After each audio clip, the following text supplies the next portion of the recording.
Messi can still ball. That's one thing. This ain't Uber Eats.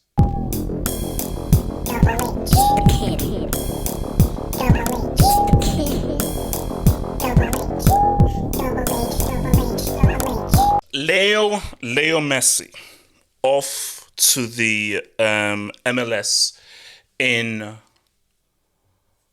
what could potentially be one of the biggest moves, specifically for the MLS. So I just want to just really break this thing down and look at all of the various elements here, because I wanted to do this video after just watching videos. So watching some ESPN FC. I think Alex Lalas has his own podcast. Stephen A. Smith talking about it. Sports Center talking about it. Just really getting a lot of the American perspective before I just sort of came in with my own view. So let me first start by saying this.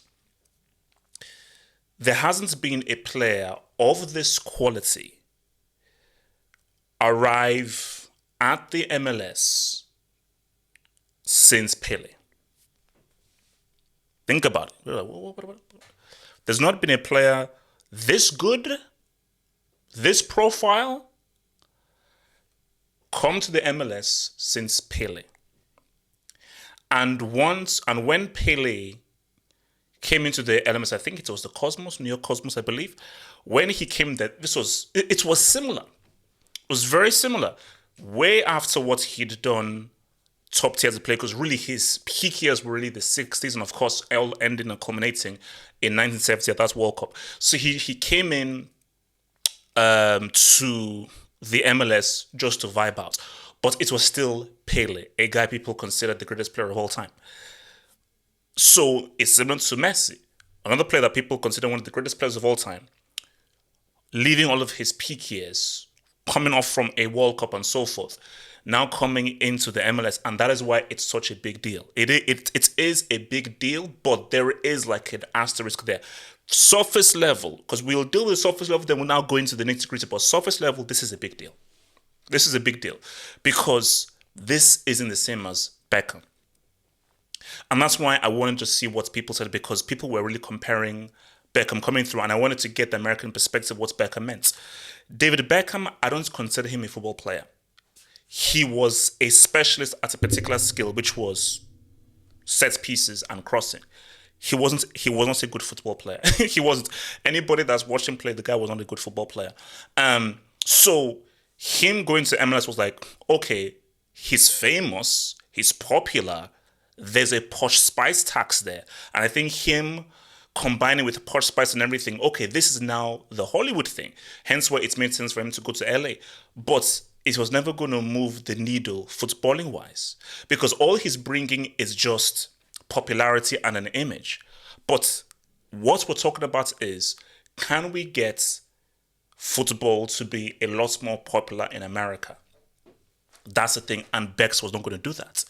Beckham was not going to do that, because you're not flocking to watch David Beckham play football because he's not very good at football. You're just going to see him as, hey, it's Bex. But him being there isn't going to turn the casual into the hardcore fan, or turning the non-fan into the casual fan. That was never going to happen with your boy Bex. So Ibrahimovic, Gerrard, Rooney, all these guys, they are just not of the profile of a Pele or a Messi. So with Messi coming in, this is now somebody who can still play. So this is where it gets tricky. So walk with me here. Just walk with me here. So walk with me here. We're not dealing with 2011 Messi. We're not dealing with 2019 Messi. Because I actually want to do like how I do those player battles things. I actually want to do like comparing 2011 Messi against 2019 Messi. Because I think that was Messi in his finest forms in both different eras. 2011 Messi, 2011, 2012 Messi, 11, 12 Messi, which culminated in the 91 goals in a calendar year. And of course, which was crazy and so forth, which is what he did, scoring 91 goals in a calendar year. And when you look at those goals that he scored in that calendar year, bro, that guy went insane. But then now coming and looking at 2019 Messi, which I believe that was Messi in his finest form, because that was the Messi that's now brought the creativity and the playmaking into it. You're not getting that at Inter Miami. You're not.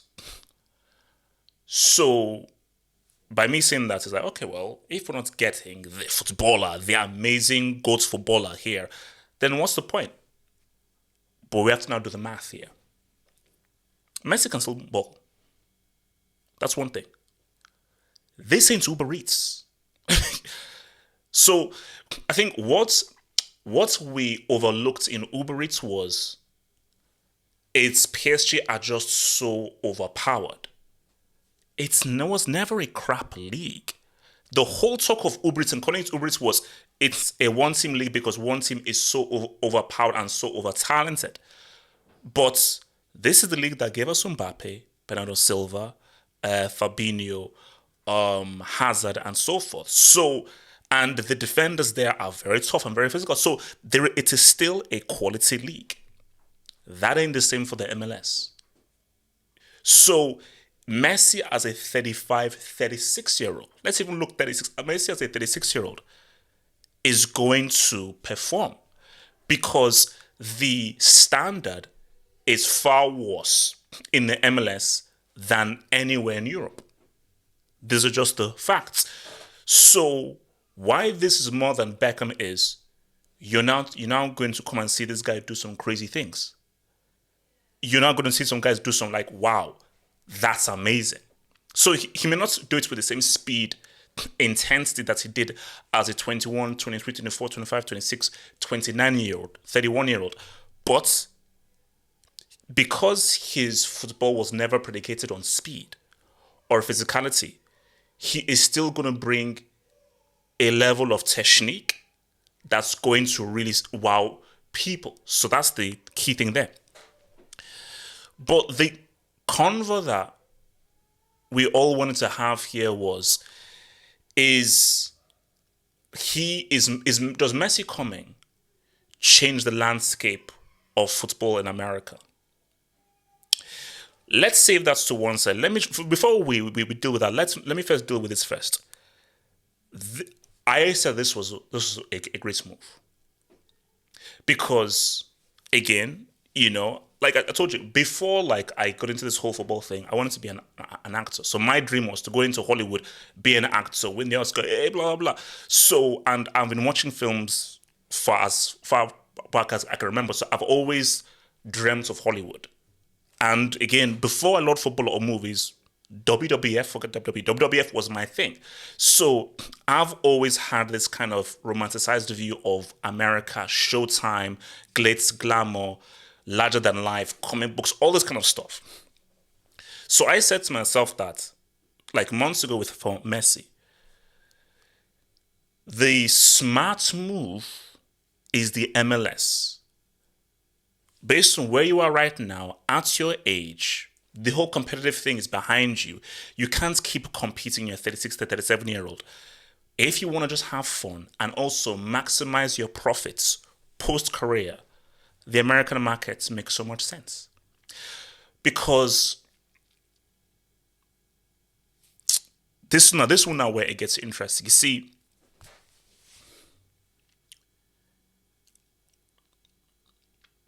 because this is the question.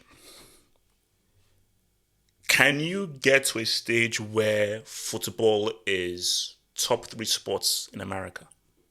So right now, you'd argue the top 3 sports in America are American football, really, American egg ball, basketball, and baseball. Before baseball was number 1, which was sort of the national sport, then they went to American football.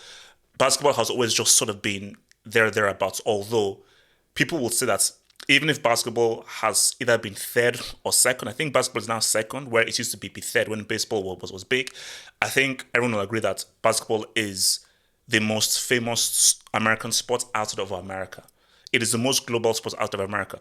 Outside of America, baseball and American football, it ain't it.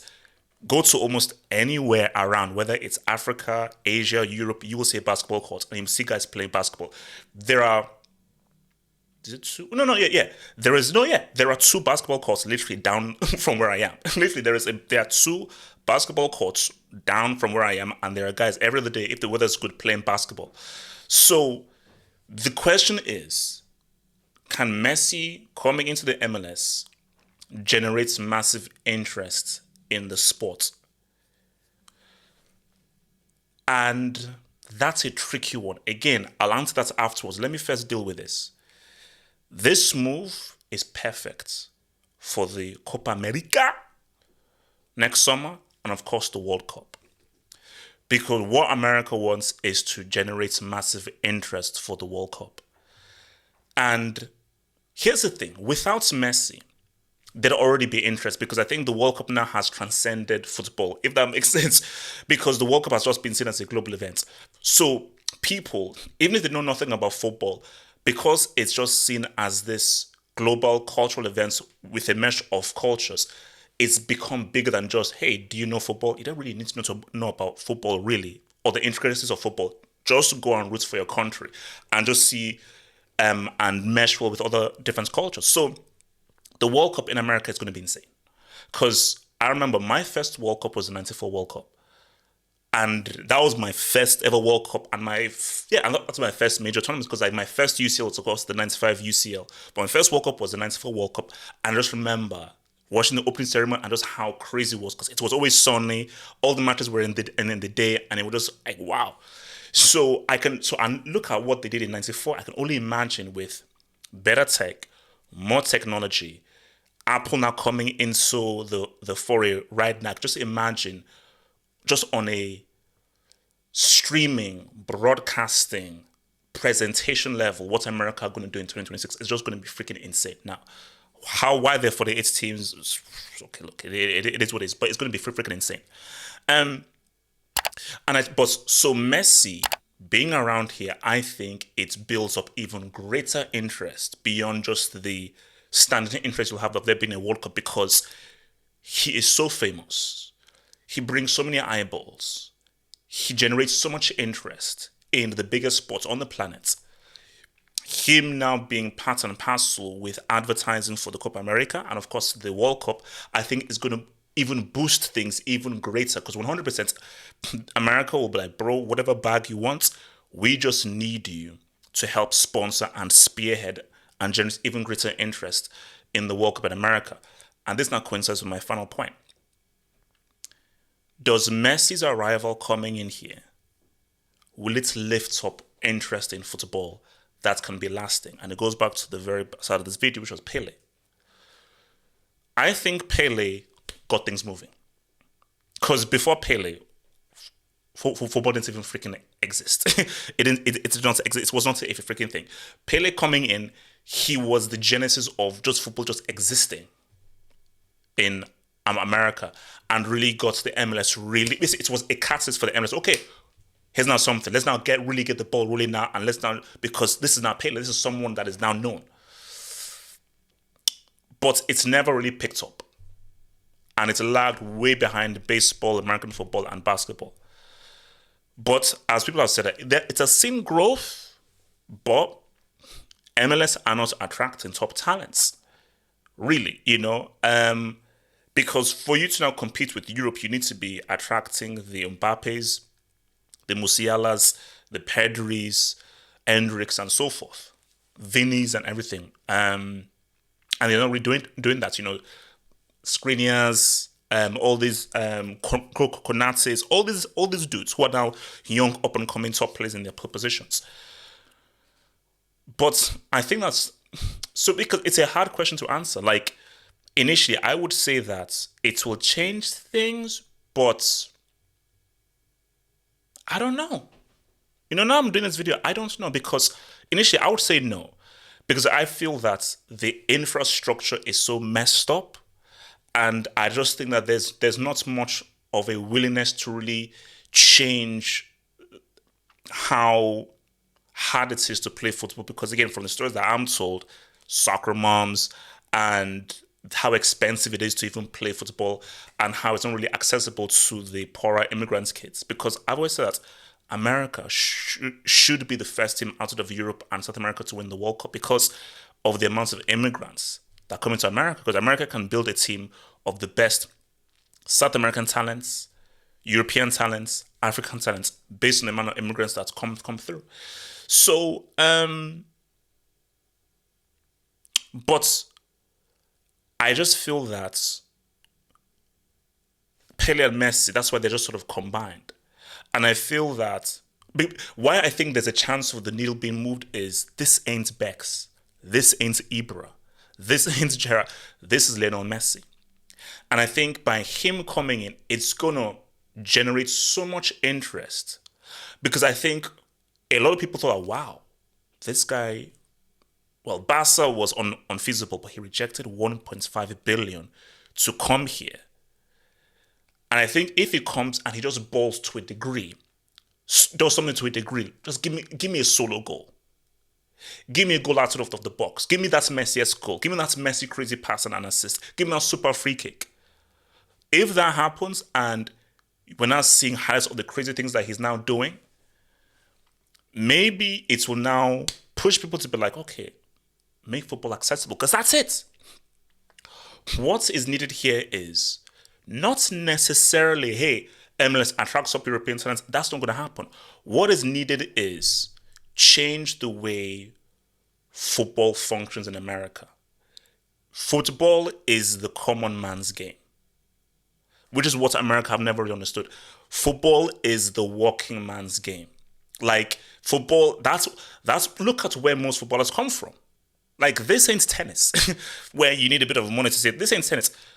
Most of these players who are stars, they come from the streets. Look at all of the brothers from Pele, Dino, Ronaldo, all these guys, they all came from the favelas and the streets. It's the common man's game. So hopefully Messi coming through, and if the advertising is done right, he is presented in the right way. Maybe people say, wait a minute, we have a lot of Africans, we have a lot of South Americans, we have a lot of Europeans here who love football based on the culture they come from, based on the families that they come from. Let's cater to them, which can help generate a great American team, because it's too late to generate a quality team for 2026.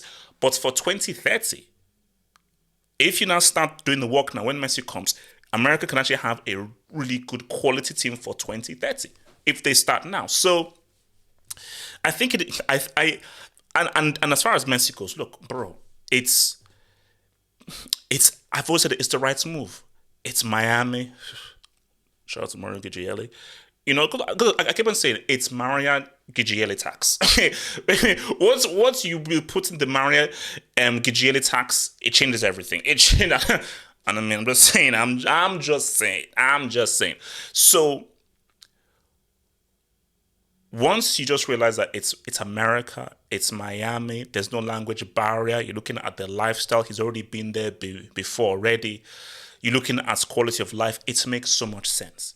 It makes so much sense. And just by the nature of the league, you can just vibe out. That's the thing. I think for Messi, what Messi wants to do is like, bro, I want to enjoy life. So guys said, oh, he's no longer competing anymore. This is the end of an era. Guys, just quickly, Messi doesn't really care as much as you think he does. You know, all of this, your backs and forths, like Ronaldo versus Messi, look at what Ronaldo did. Messi doesn't really care as much as you think he does. Maybe you think that he does, but I told you, he's never really cared of that rivalry. All he wanted was, man, let me win something for Argentina. Bro, and let me win that World Cup so I can emulate your boy. That was his main thing. What kept him up at night was, let me win something for Argentina finally. It wasn't Ballon d'Ors. It wasn't Cristiano Ronaldo. It was, let me lay a legacy down here, because the amount of my talents has to lay down a legacy of winning that World Cup. And once he did that, it's time to enjoy. And you're going to enjoy in Miami because of Mario Gigeli tax. Shout out to Jeremiah. Okay, tech. So yeah, man. Tell me guys what you think, man. Do you think this moves the needle and changes things in America? Support the kid by becoming a Patreon member. Your support on this platform would really be appreciated. And as a thank you, gain access to some exclusive content crack for you all to enjoy. And you can also take a little bit of a sneak peek at videos for free, just to get a vibe of the content you will get on there. Choose your tier and enjoy that content crack on patreon.com/halfhope. We ride.